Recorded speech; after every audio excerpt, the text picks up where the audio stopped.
Break के बाद आपका स्वागत है और आज हमारे इस प्रोग्राम में खास मेहमान हैं लोकसभा सदस्य श्रुति चौधरी। श्रुति जी, एक और सवाल। एनसीआर के जो क्षेत्र हैं अभी तक और कई वर्षों से जो एनसीआर में हैं, क्या आप मानती हैं कि उनका बहुत अच्छे तरीके से विकास हुआ है?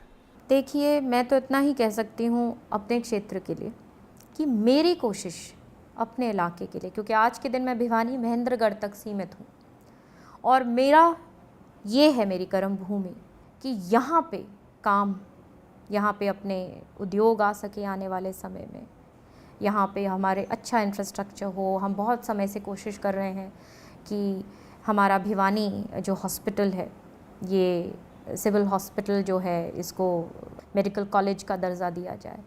चाहे हमारा अटेली के अंदर जो हवाई पट्टी है या भिवानी के अंदर हवाई पट्टी है, उसको डेवलप करा जाए।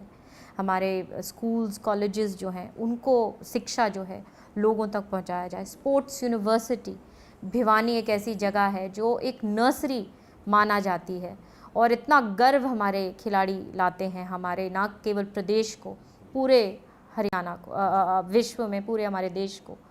तो मैं चाहती हूँ कि ये सब काम हो, लेकिन बहुत सा काम है जो हो जाता है और बहुत सा काम है जो नहीं हो पाता। श्रुति जी, एनसीआर घोषित जो किया गया था, एक इलाका बनाया गया था एनसीआर, उसका मकसद ये था कि देश की राजधानी से पॉपुलेशन का प्रेशर कम किया जाए, उद्योगों को एनसीआर क्षेत्र में शिफ्ट किया जाए। लेकिन दिल्ली के आसपास के इलाकों में तो ये बात बिल्कुल सही साबित हुई है। उससे आगे अगर आप जाएं तो कोई वहाँ उद्योग ले जाना नहीं चाहता, कोई वहाँ अपना ऑफिस ले जाना नहीं चाहता। जब कोई चाहता ही नहीं है तो विकास कैसे होगा? देखिए, उसके लिए आपको एक माहौल बनाना पड़ेगा ना।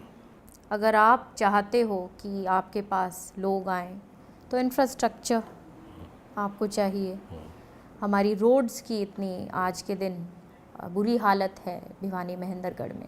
एक प्रोजेक्ट मैंने सैंक्शन करवाया है जो कमलनाथ जी के टाइम पे ही करवाया था, उसको खरक से राय मलिकपुर से लेके, और 1201 करोड़ रुपए का वो 4 लेनिंग का प्रोजेक्ट है। तो वो उस पे काम शुरू होना है। और जो स्टेट की जो रोड्स हैं, मेरी हरदम यही मांग रहती है कि हमारी रोड्स को आप इम्प्रूव करें, ताकि एक माहौल जब आप बनाओगे तो उद्योग भी तभी आएगा। तो ये तो एक समय की बात है और मेरे को बहुत उम्मीद है और उमंग है, ना केवल भिवानी के लिए, महेंद्रगढ़ के लिए, अपने तमाम प्रदेश के लिए, कि आने वाले समय में हम बहुत, जिस तरीके से चौधरी बंसीलाल ने एक गति दी थी हमारे प्रदेश को, अब श्री भूपेंद्र सिंह हुड्डा भी पूरी उस प्रयास में है कि इस प्रदेश को हमको बहुत आगे बढ़ाना है, ताकि ये सारा जो दिल्ली के पास हम हैं, ये हमारी जो पोजीशनिंग है, ये हमारे लिए सबसे बड़ा एक फैक्टर है जो हमको एडवांटेज पॉइंट है।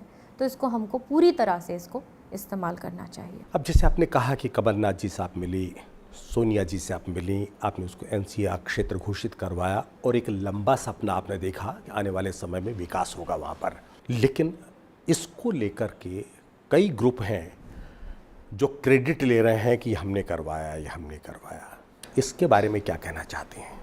तो क्रेडिट जो लेना चाहते हैं उनको अच्छी तरह से मालूम है कि भिवानी महेंद्रगढ़ मेरी तमाम कॉन्स्टिट्यूंसी हुई है। कोई और तो कॉन्स्टिट्यूंसी अलग से कोई करवा के लाए नहीं है, मेरी कॉन्स्टिट्यूंसी हुई है और मुझे मालूम है कि किस तरीके से ये काम करवाया है, लोगों को मालूम है। और जो अपने इंडिपेंडेंट अपने विधानसभा क्षेत्र के जो कह रहे हैं, अलग अलग अपने विधानसभा क्षेत्र के, तो कहने दीजिए उनको, उनकी भी कॉन्स्टिट्यूंसी है, उनके पास भी, उनको भी फ़ायदा होगा, कांग्रेस में है तो ठीक है, उनको फ़ायदा होगा। पिछले चुनाव में महेंद्रगढ़ विधानसभा क्षेत्र में आपको मात्र 16,000 वोट मिले, जबकि कांग्रेस विधानसभा क्षेत्र में, हाँ, बिल्कुल, हाँ, जबकि वहाँ से कांग्रेस का विधायक जीता। तो इतने कम वोट मिलने के पीछे क्या वजह मानती हैं? ये तो लोगों के ऊपर है, कौन किसको चाहता है। मैं नहीं थी, मैं भिवानी साइड के लोग तो मुझे जानते थे, क्योंकि चौधरी बंसीलाल, चौधरी सुरेंद्र सिंह जी के साथ जुड़ा हुआ क्षेत्र रहा है। महेंद्रगढ़ मैं बिल्कुल, हालांकि चौधरी बंसीलाल ने बहुत काम वहाँ पे करे हैं, बहुत ज़्यादा, कभी भी उन्होंने भेदभाव नहीं किया काम जब की बात थी। लेकिन मैं इस बात का बुरा नहीं मानती। शुरू में मुझे ज़रूर लगा था कि मैं क्यों हार गई, लेकिन लोग, अब मैं जानती हूँ कि लोग जानते नहीं थे, तो इसमें क्या बुरा मानना, अपना काम करना है। मैं जो सवाल पूछ रहा हूँ उसका मकसद कुछ और है। अच्छा। कि आप 16,000 से 32,000 64,000 वोट पाने के लिए क्या वहाँ पर आप फोकस नहीं कर रही हैं?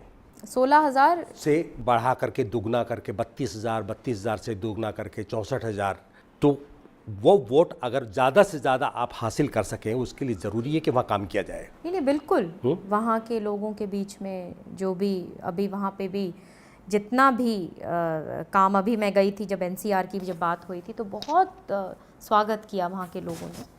और वहाँ पे भी जहाँ तक मेरा दौरा का सवाल है या और भी कोई काम का सवाल है, मैं वहाँ पे भी हरदम लगी रहती हूँ, ऐसी कोई बात। वैसे पिछले चुनाव के समय जो आपकी मीटिंग थी वो काफ़ी रोचक थी, हैं? हाँ थी बिल्कुल थी। तो उस तरह की रोचक मीटिंग ना हो, अच्छा, उसके लिए क्या वहाँ के लोगों को आपने जोड़ने का प्रयास किया है? देखो, मेरा प्रयास बिल्कुल जारी है। आज भी इतने लोग आए हुए हैं महेंद्रगढ़ क्षेत्र से, जैसे हम दोनों बात कर रहे हैं, बहुत लोग आए हुए हैं और बहुत वो अब उनकी कॉन्फिडेंट हैं कि हम पहले से बहुत बेहतर करेंगे। इसमें आप जैसे कह रहे हो प्रयास जारी हैं और लोगों के सामने फिर से जाएंगे बीच में और hope for the best. Ateli की विधायक एक बार खुले तौर पर ये कह चुकी हैं कि श्रुति चौधरी जी मेरे इलाके में नहीं आती और मेरे यहाँ विकास कार्य नहीं करवाती। आपके अपने विधायक अगर आपके कामों से संतुष्ट नहीं हैं तो आप उनको कैसे मनाएंगी? देखिए, अटेली के तो हर गांव मैंने पूरे कर लिए हैं क्षेत्र के, एक गांव में मैं गई हूँ, तो ये बात कहना फेयर नहीं होगा, सच्चाई नहीं है। और जहाँ तक काम की बात है, पूरी हर तरीके से, चाहे कोई भी, चाहे पानी का काम हो, आज के दिन सब मेरे पास ही आते हैं क्योंकि लोगों को पता है कि मेरी माँ वहाँ पे शी इज़ द मिनिस्टर, तो वो हर एक गांव में काम मेरे ज़रिए से, क्योंकि गांव में तो मैं जाती हूँ, जो समस्या है वो लोग मुझे बताते हैं, तो हर एक काम जो भी मेरे सामने आता है, चाहे एमपी लैड हो, कुछ भी हो, हर एक गांव में मैंने कोशिश करी है कि सारा काम है वो मैं बैलेंस तरीके से कर सकूं। और अनीता जी अब कुछ कह दें या ना कह दें, वो मेरे को जब मिलती हैं तो बोलती हैं कि मैंने तो बहन जी कुछ कहा ही नहीं था। मेरे ख्याल से तो वो शायद मैं उनकी बात को विश्वास करती हूँ, उन्होंने ज़रूर कुछ ऐसा कहा होगा। जो वो कह रही है तो नहीं कहा होगा। श्रुति जी, आपकी दिलचस्पी संगीत में भी रही है। पटियाला घराने से आपने संगीत सीखा, वोकल। बड़े गुलाम अली खां पटियाला घराने से हुआ करते थे। जी बिल्कुल बिल्कुल। तो संगीत में रुचि आपकी कैसे पैदा हुई? मुझे आपने पता नहीं कहाँ से ये बात यस, मेरे को बहुत ज़्यादा संगीत में, क्लासिकल म्यूज़िक में शौक़ है। और बड़े गुलाम अली खान साहब के जो ग्रैंडसन हैं जवाद अली खान साहब, वो मेरे उस्ताद हैं। और अब तो मैं इतना नहीं, अब मैं गायकी तो अब छूट गई है, लेकिन सुनने में मेरा बहुत, हमेशा जब भी मैं गाड़ी में होती हूँ और सफ़र कर रही होती हूँ तो हमेशा क्लासिकल म्यूज़िक का आनंद लेते हुए जाती हूँ। यस। और कम से कम वो सुर आप ज़रूर सीख गई होंगी कि जिन सुरों पर विरोधियों को नचाया जा सके। सीखी नहीं हो तो सीख जाऊंगी। आपने स्टेज शो भी किए हैं? हाँ जी, थिएटर जी। अब जैसे एक सिचुएशन है कि 3 विधायक आप ही की अपनी पार्टी के आपसे नाराज़ हैं, स्टेज शो हो रहा है और उसमें आपको एक डायलॉग बोलना है कि मैं सारे विरोधियों के छक्के छुड़वा दूंगी। तो आप इस डायलॉग को कैसे बोलेंगी? ओह, अब भगवान करे कि मेरा ऐसा लोगों का साथ रहे कि मुझे ये डायलॉग बोलने की ज़रूरत ही ना पड़े। श्रुति जी, आप हमारे कार्यक्रम में आए, आपका बहुत बहुत शुक्रिया। अब पता नहीं मेरे सवाल सीधे थे या टेढ़े थे, लेकिन मैंने अपनी ओर से सीधे सवाल पूछने की कोशिश की। Thank you. सीधे सवाल में आज बस इतना ही। अगले हफ्ते एक और शख्सियत से मुलाकात होगी। तब तक के लिए दीजिए मुझे इजाज़त। नमस्कार।